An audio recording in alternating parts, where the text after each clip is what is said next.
Hi everyone and welcome back to my YouTube channel. I hope every one of you is doing great. Today we're going to dive into two essential past tenses in English. Those tenses are past simple tense and past continuous tense. These two tenses might sound a little bit intimidating at the first place, but I promise you at the end of this video you will be able to use them correctly. I promise that you will be all pros at using them correctly. Muraho neza. Uyu munsi tugiye noneho kurebera hamwe uburyo ushobora kuvuga ukanasobanura igikorwa icyo ari cyo cyose cyabaye mu gihe cyahise. Turaza kubireba twifashishije ibihe bikuru by'inshinga bibiri ari byo maze kuvuga haruguru. Past simple tense ndetse na past continuous tense. Ntabwo uyu munsi turi butinde. Let's go quickly and explain first of all what do we mean when we talk of past simple tense. Ubundi iyo tuvuze past simple tense tuba dushaka kuvuga ibikorwa byabaye mu gihe cyahise ariko kandi bikaba byaranarangiye. Ikintu cyose cyakubayeho mu gihe cyahise cyangwa cyabaye ku bandi, niba ushaka kugisobanura ikintu cyabaye kikaba cyaranarangiye, niho dukoresha past simple tense. So we are going to understand what it really means and how to use them in any sentence. Reka dufate urugero yuko ejo wagiye ku isoko. Wabivuga gute? Mu myaka ibiri ishize wagiye ku isoko. Mu minsi ibiri ishize wagiye ku isoko. Ibyo bintu wabisobanura gute mu rurimi rw'icyongereza? For most verbs we add ed or d. Kuri verbs nyinshi rero mu cyongereza verbs ku nshinga nyinshi twongeraho ed na d kugira ngo iyo verb ibashe kuvugwa mu gihe cya past, ibashe kujya mu gihe cyahise twongeraho ed cyangwa d. Urugero: She played football last night. She played football last night. Mu ijoro ryahise yakinnye umupira. Yakinnye umupira mu ijoro ryahise. Uri kumva ko ni umukobwa. She played football last night. This is the first example. Urundi rugero: He watched a movie last night. Mu ijoro ryahise yarebye movie, film. Mu ijoro ryahise yarebye movie. He watched a movie last night. Ushobora kwibaza turi kubikora gute? Navuze ko twongeraho ed, ariko here is the formula. Hari formula, hari uburyo bigomba gukurikirana n'uburyo bikorwa. Tubanza subject, tukongeraho verb inshinga, ariko iyo nshinga ikaba ifite ed cyangwa d. Turaza kureba n'izitameze gutyo. Iyo nshinga ikaba ifite ed cyangwa ifite d, hanyuma tugahita twongeraho object, icyuzuzo. Tubanza ruhamwa, inshinga, icyuzuzo. Uvuga, ukora igikorwa. Mu rugero rwacu twavuze ngo She played football last night. She played football last night. She, when the subject we nyiri gukora igikorwa uwo mukobwa, tugahita dushyiraho verb to play, gukina, yari verb to play, twongeraho ed, played, twongeraho football, icyuzuzo kiri bubyuzuze, hanyuma twongeraho last night kuko ni ibikorwa byabaye kera. Hari n'amagambo nyine ajyana na past simple tense, amagambo yerekana ko ari past simple tense turi gukora. Urugero nk'iyo yesterday mvuze last night, yesterday ejo hahise, last night mu ijoro ryatambutse. In 2010 for instance, 2010, urumva atari kera, muri 2000, in 2000. Ayo ni amagambo yose dushobora gukoresha kugira ngo twerekane ko koko ibintu turi kuvuga biri muri past simple tense. Are you getting me now? He watched a movie last night. He, ubwo ninde? Ni umuhungu, tutashatse kuvuga izina. Watch, twongeraho verb, he plus verb, twongeraho verb to watch, twongeraho ed, duhita dushyiraho movie, icyuzuzo, hanyuma dushyiraho na ka kajambo kacu kerekana ko koko ibyo bintu byabaye mu gihe cyahise. Last night.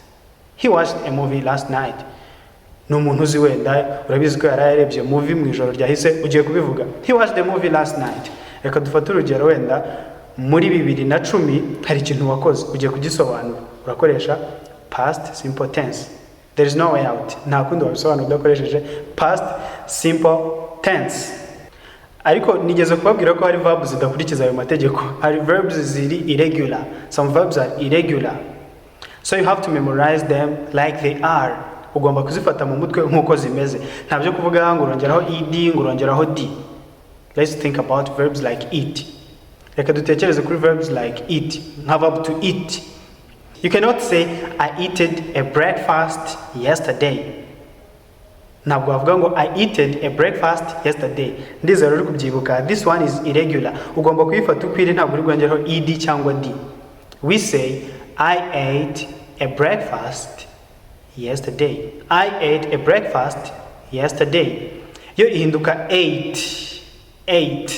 Ihinduka ate. It is not eaten. I ate a breakfast yesterday. Hari n'izindi verbs nyinshi zimeze nkayo, niyo mpamvu ugomba kuzifata mu mutwe nkuko ziri, ariko si nyinshi. Inyinshi ziba ziri regular. Iziri irregular urundi rugero wenda naguha verb to go kugenda.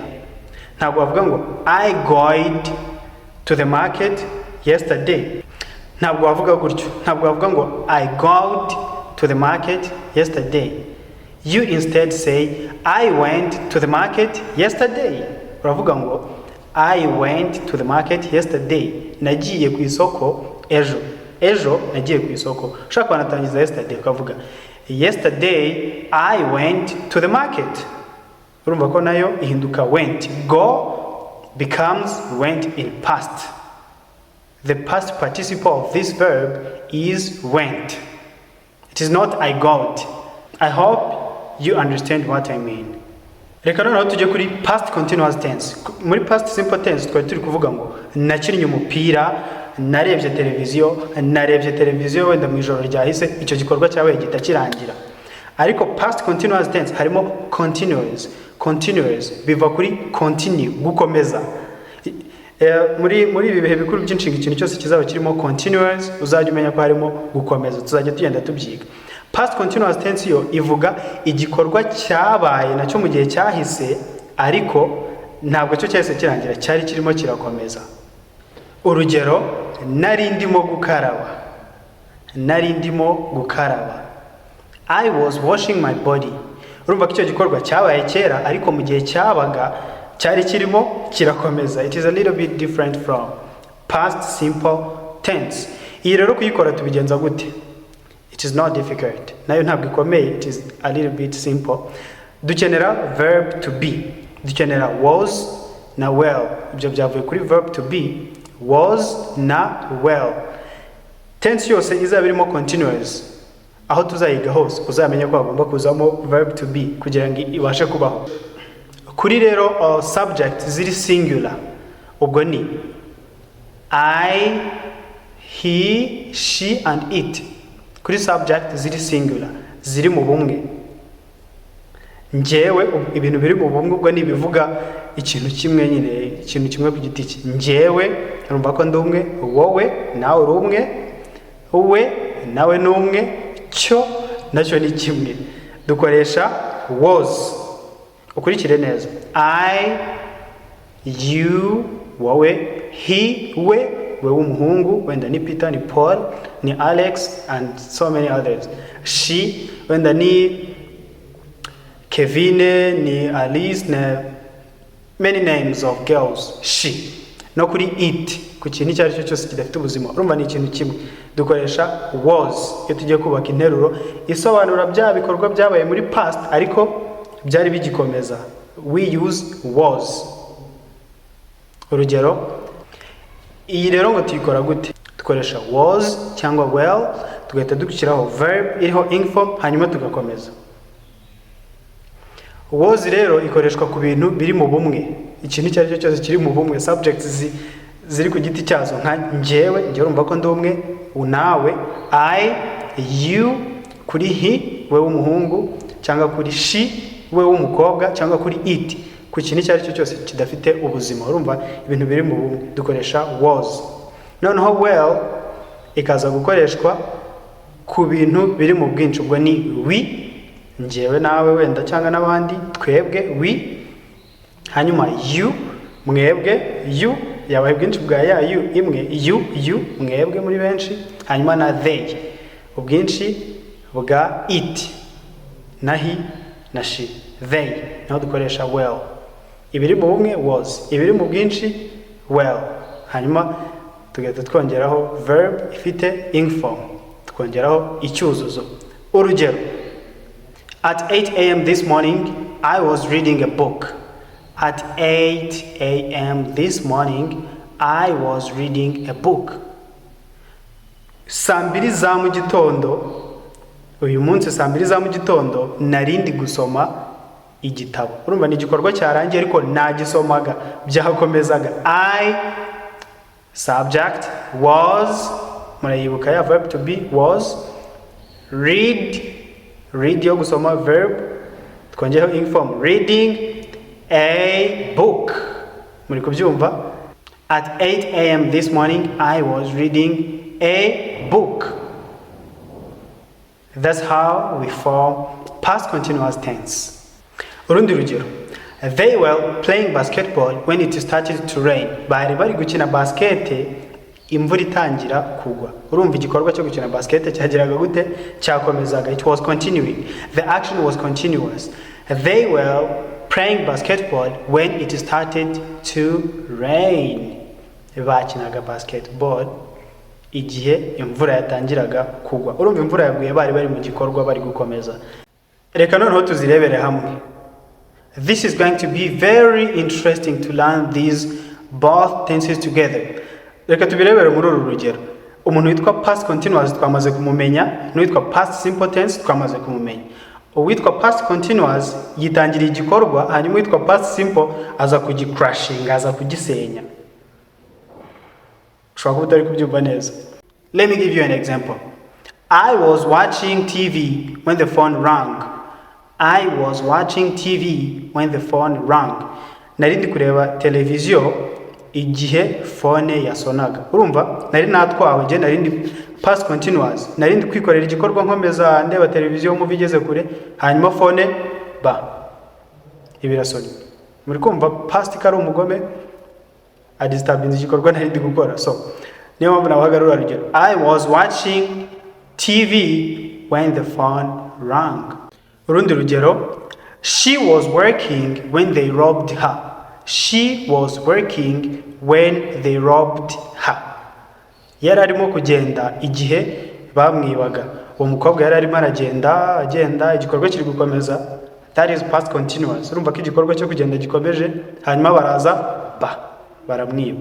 Past simple tense irimo irarogoya ibyo past continuous yikoreye. This is a very good way to tell any story in English that happened in the past. So you can use these both tenses to tell any story that happened in the past. When you use these tenses to tell a story, they sound very descriptive and understandable. Izi tenses rero ushobora kuzikoresha uri kuvuga ibintu byabaye kera, ubari inkuru y'ibyabaye kera. Uramutse uzizi neza ikintu cyose cyabaye ushobora kukivuga nkuko cyagenze kandi ugasanga inkuru yawe yubakitse mu buryo buri top. Hanyuma rero ndizera twabyumvise neza, twumvise these two tenses. That's why I'm going to give you a quick quiz. Reba kano ga quiz, reba niba wagakora wagashobora. Reka nguhereze sentence eshatu. Iya mbere, iya kabiri, iya gatatu. Uri kuzibona zikore. Genda wuzuza aho ubona hakenewe kujya past simple tense, aho ubona hakenewe kujya past continuous tense, aho ubona byavanga byose ukabikorera rimwe zikivanga bikabyara interuro nzima. Kora izi sentences eshatu, hanyuma ndaza kubwira ibisubizo. Ariko please make sure you first try your best before I give you the answers. Banza urebe, banza umakinga sure yuko wabanje kubigerageza, hanyuma urebe ibisubizo nyuma. The answers now. Igisubizo cya mbere, I was reading a book when you called me. Nari ndi gusoma igitabo igihe wampamagaraga. Urumva igikorwa cyo gusoma igitabo cyarakomezaga, hanyuma wowe urampamagara. Niyo mpamvu twakoresheje subject I, njyewe, twongeraho was. Muribuka ko twavuze ku bijyanye na verb to be was, tuvuga read verb, twongeraho ing form, mubyibuke, hanyuma duhita twongeraho object, icyuzuzo. That is the correction of the first sentence. Interuro ya kabiri wari wanditse ngo iki? Reba igisubizo. She was cooking dinner while her brother was doing his homework. Ahangaha mwabonyemo iki? Murabona yuko byose biri continuous, nabikoze nabatrikinze intentionally. Ibi byose birakomeza. Ibi byo nta kivanzemo, ni past continuous gusa. She was cooking dinner, yari ari guteka ibiryo bya nijoro, dinner, ibiryo bya nijoro, while her brother was doing his homework, mu gihe musaza we yari arimo akora homework. Urumva bose bikoraga ibikorwa bikomeza. Uyu yari arimo ateka ibiryo bya nimugoroba, hanyuma undi nawe arimo arakora homework. Hanyuma interuro ya gatatu wari wanditse ngo iki? Here is the answer. They went to the beach last weekend. Abagiye ku mucanga muri weekend yashize. Bagiye ku mucanga muri weekend yashize. Ushaka kubona avuga ngo last weekend they went to the beach. Urumva iyi ngiyo ni past simple tense yuzuye, ni past. Igikorwa turi kugisobanura nkaho cyabaye kikarangira. Bagiye ku mucanga muri weekend yashize. Muri weekend yashize bagiye ku mucanga. Now, we are approaching the end of this video. If you found this very helpful, don't forget to hit the subscribe button, giving this video a thumb up, and leave a comment. Don't even forget to share. See you in the next video. Bye.